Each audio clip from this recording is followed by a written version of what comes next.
What's going on? We're back here. Dumb fans. You got Amro, Harp. Hey, we're back. We're back. I missed you, man. Yeah, it's been a couple of weeks. It's been a week. Feels like a couple of weeks. It feels like a year. That's so weird, though, how that works out, the way with content. We're still new to the content game here with the Dumb Fans podcast. We launched our Instagram. Nobody's on it. That's totally cool. We actually had a bunch of likes today. Do we? Someone blew up our luxury tents. Oh, luxury tent. We want to shout out to Luxury Tents for giving us some love on Instagram. You can follow us there now. Like and subscribe to YouTube, or just watch it. That's fine. Well, if you automatically watch it, we get a ticker that you saw it. So that's pretty good. Yeah. So the content game has been kind of interesting. If you miss like a week, it feels like a year. Yeah, it does. It feels like we haven't been in this studio for a while. Yeah. If you call this the studio. This is well, no one knows what's going on, right? This is our neighbor's house. I was gonna say, yeah. So, what did you do with your spare time? Yeah, not much. Just kind of followed my team and prepped for the finals. What about you? I watched your team. I watched your team, Harp. I got knocked out last week in the stupid draft or pool thing, whatever the hell it's called.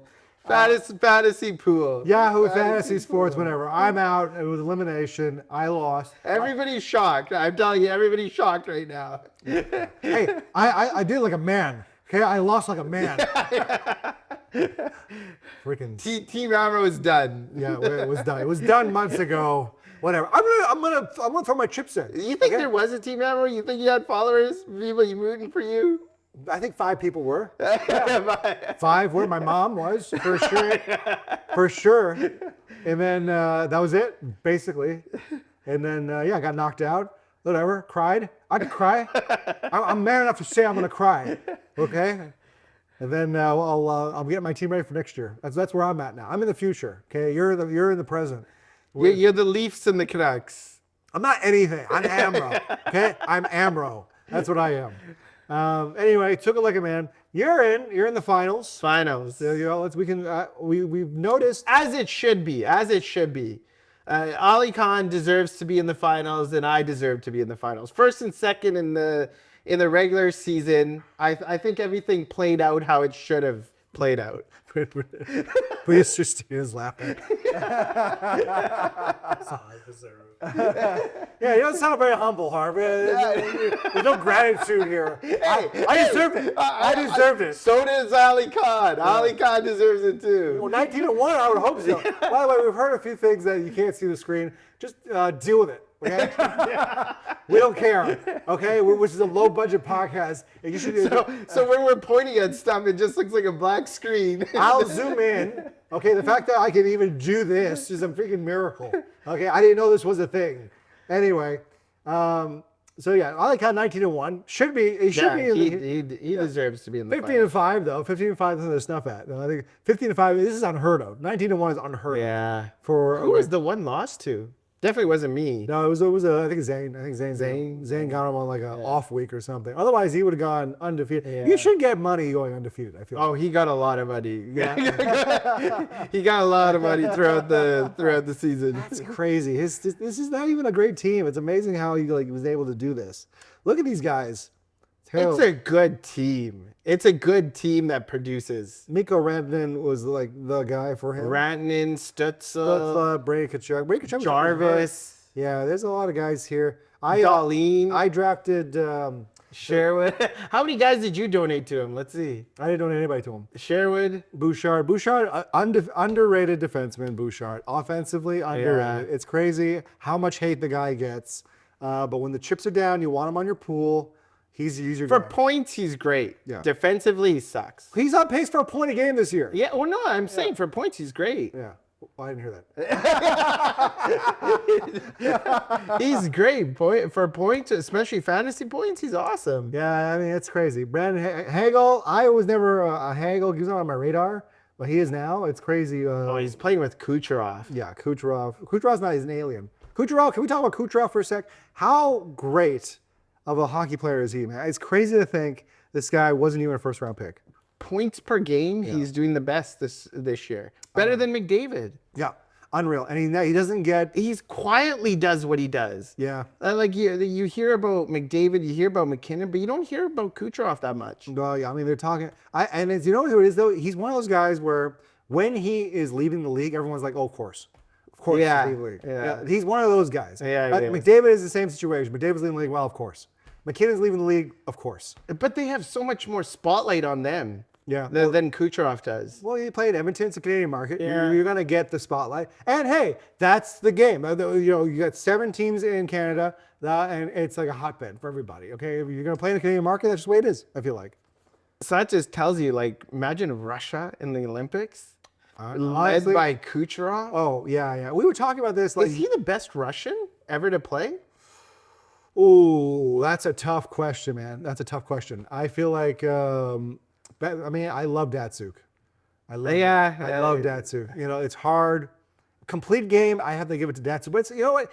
Kucherov's playing in a league right now where the goalies are awful. Yeah. They're not the best. Like we were talking about Datsuk in a league where you looked at like Golden Wongo, Marty Turco, Martin Brodeur, Carey Price was a rookie when he was coming in at that point too. Marc-Andre Fleury at his prime. Like there was like a ton of like goalies who were like standouts. But still, it's the NHL, and he's doing numbers like this. It's crazy. I mean, obviously Ovechkin's probably the best Russian because he's got the most goals in the NHL. Yeah, best Russian scorer. Yeah, best Russian scorer. Overall, though, maybe I guess that's where you look. I guess he's also the best overall scorer, really, in the history of the game. Look, you know what? If you put Hellebuck in front of Kucherov, 10 times out of 10, he's probably going to have 200 points. Well, I mean, it's Hellebuck signed blows. Hallebuck is a Vezina winner here. I don't even think that's real. Fake news. I think that's fake news that he won 2 Vezinas. I didn't see it. I didn't see it one time this year. Don't even tell me that he won games this week, because I didn't know. He won 0 last week. Way to help me out, Helly.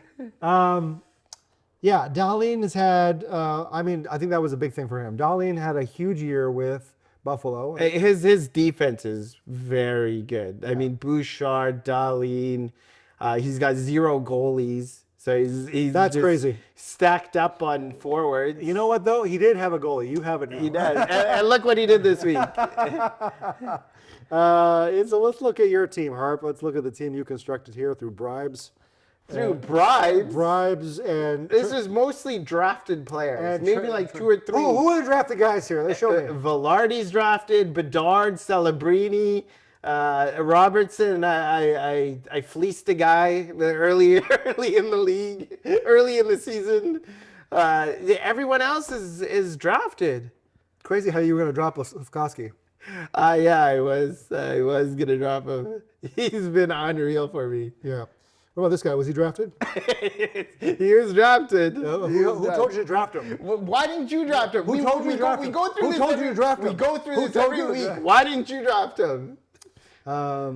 Yeah, really good team here. Let's talk about this. Where'd you get Scheifele from? How'd you get Scheifele? Scheifele was I gave up a 3rd round draft pick for Scheifele. Terrible. That's a terrible trade. You know what? I actually don't think it was a terrible trade.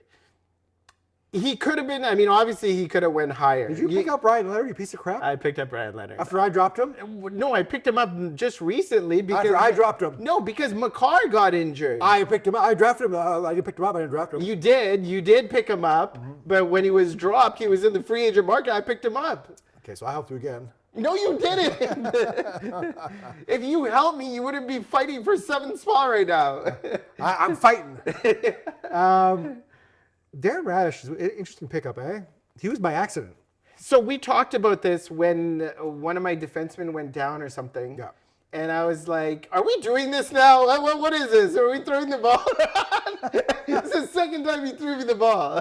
Well, before you really interrupted this broadcast that we're doing, a nice little flow here, I kind of like this, where you have a tank, I toss you the ball, and then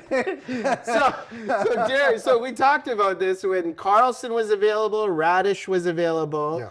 And I looked at who Carlson was playing with, and I was like, okay, Pittsburgh might not get that many points. I was like, okay, Radish is playing on the first power play unit with Kucherov. He's on the first pairing. Maybe I'll pick him up. And I think Hedman was injured at that time. He is. It was. I think he's back now. He was out for a while. He was out for a while. So that's why I picked him up, and he's been just great for me. Money. It's been money. I picked up Carlson. Yeah, you picked up Carlson, and he's been really good too. So I don't think I would have went wrong with either of them. You could have got both. I didn't want both. Well, you could have got both. I could have got both. But... I picked up Carlson. Okay. Carlson's been unreal. Unreal Pittsburgh. I mean, he's probably the best player on the team. Crosby, Malkin are on the team, but Carlson's probably the best player on the team right now. Well, I would still give it to Crosby. I mean, Carlson's he's the number one defenseman on that team. Crosby was out. Carlson carried them. Yeah. They wouldn't be in the playoff conversation without him. It's incredible what he's rebounded. He's back to that. Remember that Ottawa team that he took to the Cup? Well, 2 years ago with San Jose, right? Yeah, even with San Jose. Won a Norris that year too, right? Like he was the whole team. He's back to that form. Yeah. And I think a lot of people ruled him out and just said he's washed up, but wow, has he proven himself? We saw it with with certain players with our team too, but like the Achilles, like you get that cut. It's a hard. Oh yeah, it's a hard recovery. You're never really the same until until you're a guy with his pedigree. This guy has never stopped training. He's always been about being a gamer, and it's incredible to see what he's doing right now. You give him the right amount of rope, he can take over games. Yeah, he can. He just is a special defenseman. Mm-hmm. Pittsburgh is now running on a playoff spot here because they'd be a tough out. I don't know. I mean, it depends on the matchup, but I feel like they'd be a tough out. Yeah, I mean, you can't Crosby, Malkin on that team, even though they're a little older. I wouldn't want to face them in the first round. Yeah, in a bubble, that'd be tough. And it's incredible to me that we're giving Dubas any credit because you look at what they've done in trades. Brazeau was a call-up. They made a number of trades. They kept guys they didn't trade Raquel.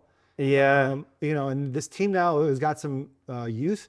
It's incredible. And they fleeced Edmonton for a second-round pick just to pick up Smith. It's incredible to me what they've been able to do. And look what Skinner's done with Pittsburgh. That tandem with Seeloff's. Oh, my God. Seeloff's is probably the guy. Yeah, Seeloff's is probly the guy, but him in that role is perfect fit for him. Yeah, I agree. It's pretty cool to watch. And good for Crosby because, he doesn't really want to leave. Yeah, one last run. Yeah, one last run with the team. I think he could probably play for another 2 years. He looks, even with the injury, I think he's just one of those guys. He's always had injury issues. Yeah, he has. With the concussion and stuff. So he just seems to come back and find form, and he's one of the greatest. So his training is probably next level too. Mm-hmm. But it'll be interesting to watch. Now, in terms of where you are right now, in terms of projections, looks like Icon still got you edged out. Even with all your fleece trades, you still are behind him in 3 points. But look, I am 10 points ahead of him. It's Wednesday. Yeah. So today there's not that many games, but then we got big matchups tomorrow and Saturday.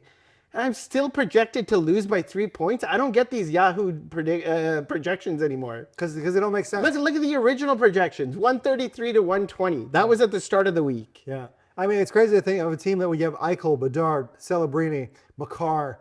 And you're still projected to lose. Yeah, that's insane. I think Yahoo, I don't think anybody runs Yahoo. I think Ali Khan runs the Yahoo. He's always projected high. Well, no, I think Samir runs Yahoo. Hey, knock on wood. Hopefully you pull this out, man. Are you hoping for me to win? No, I don't care. I don't care if you win, Harp. I don't care. But you don't want me to win. You don't want me to win. It'll make for better banter on this thing. If you lost, we got something to talk about. What are you going to win for? You already won. We're doing a podcast together about this. I want the trophy. I want the trophy at the end of the year. So you're a sore winner. That's what you are. I'm a sore winner? Yeah, you're a sore winner. So if you win, you just rub it in people's faces. You're a sore loser for not wanting the other person to win. Well, losing is subjective, Harp. It's a pool. It's a fantasy pool, right? Who's a real loser, really? If I get the first overall pick next year, am I a loser in a fantasy pool? Yes, you are. I traded away my first. I got another first. It doesn't matter to me. I got Nicky's first. Yeah, we got Nick's first. Well, where is he going to land in the draft pool here? Well, he probably wouldn't even take Quinn Hughes first round, so it doesn't matter. That's crazy to me. That's crazy. That's another thing, too. There's a lot of guys who were left off this year who got picked up that I feel like are not going to get left off next year. Oh, definitely. And I think there's going to be a lot of people that got picked up that are going to be keepers now. Yeah. Leo Carlson, number one. Yeah, should be. I'm looking at maybe keeping Cutter Gauthier and Lane Hudson. Was Gautier? He was a trade. He was a trade. I traded No, you. but did he get drafted? He got drafted. Oh, he did. Okay. He got drafted, yeah. Crazy though, I didn't realize this. He plays a lot on the third line for Anaheim. But he's on that first power play unit. Yeah, he's on the first power play. He should be coaching Anaheim. Come on, give your hands a shake. Put the guy in the top line. Do Amro a favor. Well, I think they're probably next year he'll get a bigger role, a 5-on-5. But if it's working right now, why not just keep him there? I know, but he's on my team. Yeah, and Leo Carlson and Terry are doing a great job on that first line, and Terry's on my team, let's just keep it how it is. Okay, well, I know I'm saying bump down Terry, put him on the same line. That's a nice line, isn't it? I don't know. We got a good mojo going right now with Carlson and Terry. We don't need this guy to come in and ruin that. Anaheim should give me a call. Anaheim should give me a call. Okay, so a lot of stuff going on here with in the NHL. I didn't realize that it was firing season already for. Crazy. Yeah, really, really. This is the wildest thing I've seen coming out of Vegas. So they let go of Bruce Cassidy, for you've heard, and then hire Tortorella. Tortorella to be the head coach with 7 games remaining now for the Vegas Knights. So I'm hearing a lot of mixed reactions about this. About this. You couldn't throw me the ball, eh? You couldn't throw me the ball. About this firing. You intentionally grounded the ball. That's intentional grounding, sir. That's 10 yards. Okay. Let's get back on topic here. I've got a lot of mixed reactions about this hiring of Tortorella. So a lot of Leafs fans and a lot of Leafs followers are like, Mitch Marner's probably crying right now because Tortorella is such a hard coach. His time with Babcock wasn't great. But then on the other side, maybe Tortorella is exactly what Vegas needs and Marner needs. Put him on the wing. Put him back on the wing. He's been playing center. He's not a natural centerman. And you never know. This could be a run for Vegas that they could win the cup. They got the pieces. Maybe it was just the coaching. They don't have the goaltending. And Tortorella, if there's one thing Torts really loves is having a bad goalie. His history with bad goalies is legendary. I think that the problem with this, and the team is made up primarily of veterans, so that could be something that really works really well. His last team that he coached was the Vancouver Canucks. Philadelphia. So I'll track back to Philly and then Vancouver. Vancouver was a veteran-laden team. Okay, he said that the team was stale and that they needed a big change. Goes to a young-laden team in Philly, says that, well, this is probably a team that needs to be coached up. I don't want to be a coach who does that. So they can't be too old. They can't be too young. Maybe this is the right mix for Vegas, where he's like, okay, maybe this is the right amount of pieces. And look, I get the whole Marner thing.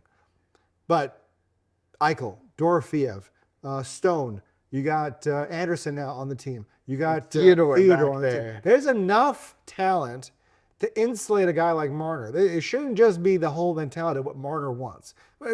I'm not even talking about Marner himself. I'm just saying this was the reactions with Toronto. But I think this could be what Vegas needed, like Tortorella to get in there. And goaltending wise, is Aiden Hill worse than Jari in Edmonton? I mean, like Skinner when Skinner was in Edmonton. I mean, I think Aiden Hill can get you to the cup. Yeah, and he's done it. But didn't he do it before when they went to the cup? They did. Yeah, so he's proven himself. Yeah. So I think part of the problem this year was Aiden Hill's injury issues. Because that's why they brought in Carter Hart, which was a bust. Well, it could be. It remains to be seen. The guy was out. And rightfully so. He wasn't supposed to be. He shouldn't even be signed to begin with. And he shouldn't be on a team right now. Shouldn't be on a team right now. Optically, it's pretty bad. But when you're out playing in the NHL now, it's the best in the league. So if you're taking any time away, you're going to be rusty. Yeah. Especially on a team that's expected to contend. If I'm Vegas, I'm looking at this with a bubble, seeing what Tortorella can get you inside of 7 games. Get the guys ready to play a 2-way game because that's how he likes. He likes his stars to play a 2-way game. And I think that in that case, a guy like Eichel would thrive, for sure. Marner would thrive. He's a 2-way guy. A 2-way guy, maybe. I mean, we haven't seen in the playoffs. Dorofeev, I don't know how he's going to do. I feel like... I think he's a pure goal scorer. So he's going to probably suffer there. And then you guys like Hurdle. There's another one too that we're missing there. Barbership. Stone. Stone is a two-way guy for Yeah, days. too. Stone fits this bill. That defense should be favorable to a Tortorella style. And on Tortorella, I'm looking at my chops. I'm like, I have a shot here. And he just came off a gold medal win with Team USA. He was an assistant coach on that team. He was. No one's saying... So he's with Eichel. Eichel, he got that experience. No one's saying he's never been a bad coach. What people are saying is that he has a very short runway. Yeah, he does. In terms of like what players want to hear. And when you're constantly being told, you suck, or you're adopted, or like... I'm not saying that's what he said, but he's your type of coach. This is how hard you are on your guys. I like Tortorella with Vancouver. I thought that was a really good hiring, and I thought he should have gotten more time. But he was right, actually. The team was stale. They needed to get traded out. He didn't play Luongo in the outdoor game. As your number one goalie. Oh, my God. We're going to be talking about the Luongo thing. Get over it, okay? Luongo deserved that game. You know it. You know what Vancouver deserved? A Stanley Cup in Game 7 against the Boston Bruins. Vancouver got to the Stanley Cup. How about a win in Boston? I'm not having this conversation with you. Point is, I think that Torts can be his own worst enemy. Maybe this is the making of a team that could put together in a bubble. I don't see him being long-term. I just can't see it. Not that. Yeah, I think it's this season, and then they're going to see how far they go and then evaluate after that. If they go far, they make it to the Cup, he stays next year. If he doesn't, I think that's when they do a coaching change that they wanted to do anyways. They got embarrassed by Edmonton last year. Yeah, they did. And I don't think that's the case this year right now if Draisaitl's not playing. Draisaitl is going to play in the playoffs. There's no way he's not playing in the playoffs. The way the timeline's going, he might not play in that first round. Yeah, he'll play in the playoffs if they go far enough. Timelines mean nothing. It's all fluff. You never know. It's mind game. If I was a coach, I'd be like, oh, yeah, he's not going to be ready till next year. He's not ready. Well, look at what Florida was saying. Barkov's so close. They just shut down Barkov. Yeah, they shut him down. Did you still have him on your team? Or I still have him. Oh, he's still on there, right? He's still on That's there. really. Oh, yeah, look, there he is. Alexander Barkov. You need a keeper for next year? Barkov's available. Hey, I'll get on the phone. I'll talk to you. Those timelines don't mean anything, I don't feel like. So, yeah, that'd be really interesting. Now, speaking of Toronto, we can talk about Toronto. Why are they surprised that they're bad? Like, that's the thing that's so, surprising to me is how surprised they were, how bad they're going to be. I don't know. I think they were delusional that they thought they were going to be playoff contenders again after losing Marner. And then Matthews just having a subpar year. I think Matthews is gone too. The summertime, you might want to do a full rebuild and get rid of Matthews as well. But Treliving, though, will not be making those decisions on who comes and goes. Yeah, that was he got fired. He got fired. That was the big news there. And I think that was news that Toronto fans are happy about. Everybody in Toronto is happy about. Well, and it's interesting you bring that up because I was listening to, legitimate sports analysts. We're not that. We're dumb fans. So legitimate sports analysts were talking in terms of, they were saying that Treliving forced the issue because he was seeing the writing on the wall, and he said, look, if you're not going to have me do the draft or make the decisions, then you should just fire me now. Yeah. So I'll push back a little bit on Matthews. I think he actually had a really good year. Solid considering what he was doing before, with just pure goals. I think there was a two-way element to his game that you could see it. You saw it in the playoff, in the Olympics too. He was a two-way player. Like Pedersen. But anyways, continue. Yeah, like Pedersen. So I'm gonna let that go. Matthews. I feel like you're right. I don't think he's staying. I think this team is going to need an overhaul, and it's going to happen now. He's on a favorable contract where you can move him and he can go play short term someplace else. Very much like a Quinn Hughes deal and get a haul. Yeah. I would hate to see Nylander go out of Toronto because I think he really fits that Toronto market. He's like a big game guy, loves the attention, and performs. I think he still stays. He's still relatively young. I don't think him and the coach get along. Berube? I think Berube's gone. Yeah, you think so? Yeah, I think he's gone in the Just torch the summertime. whole thing. Yeah, well, Lay down some TNT dynamite under the whole bridge and blow it up. And that's not because I'm Arab. I'm just saying, like, it's not an Arab thing. Well, of course. It's a hockey saying, all right? I completely understand what you're saying. You got any problems with the airport? No, I don't. No problem with the airport, eh? No. Yeah, yes. One time I had a problem in the border, but that's a story for a different day. You get such a kind face. I walked into a restaurant and he was like, yeah, it's going to be an hour wait. I didn't say anything. They sit you outside. I just need directions. Yeah. So I feel like that's going to be interesting to see with a coach like Berube. Just a big overhaul at this point. Getting a veteran coach who can shepherd in some of the youth. You know, you got Nyes, you got Michelli. There's some guys there who you can really build around. Yeah, they got some good young guys, but they don't have draft picks. No, like it's gonna take them a while to really do a full rebuild. Well, we're seeing, and I think that Toronto has to tell themselves, okay, we're gonna be a bad team for a while. Yeah. Before we get better. Well, we're seeing that with the Vancouver Canucks, right? It takes a while to tank.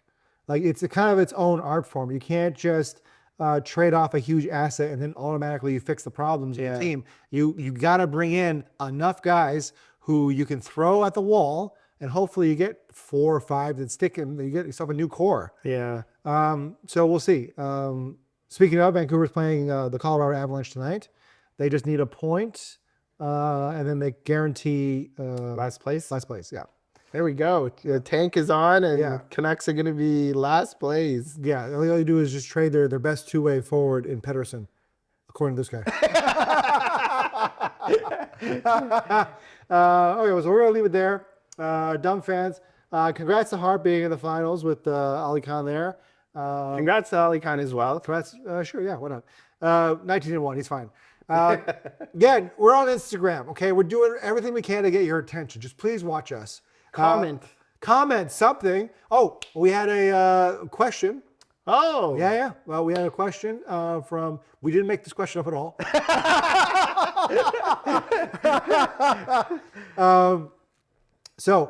Real quick, if you were going to be buying a team today, with the state of the league as it is, with the NHL, who would you buy? Ooh. I would buy. I mean, as an owner, to wanting to make money or to win a cup, or what's the? Well, whatever your motivation is. Well, I think I would probably buy. I'm gonna go with the Vancouver Canucks. Now, realistically though, for winning a cup and stuff, I would buy someone like Colorado. Colorado's a good market. They got a great team.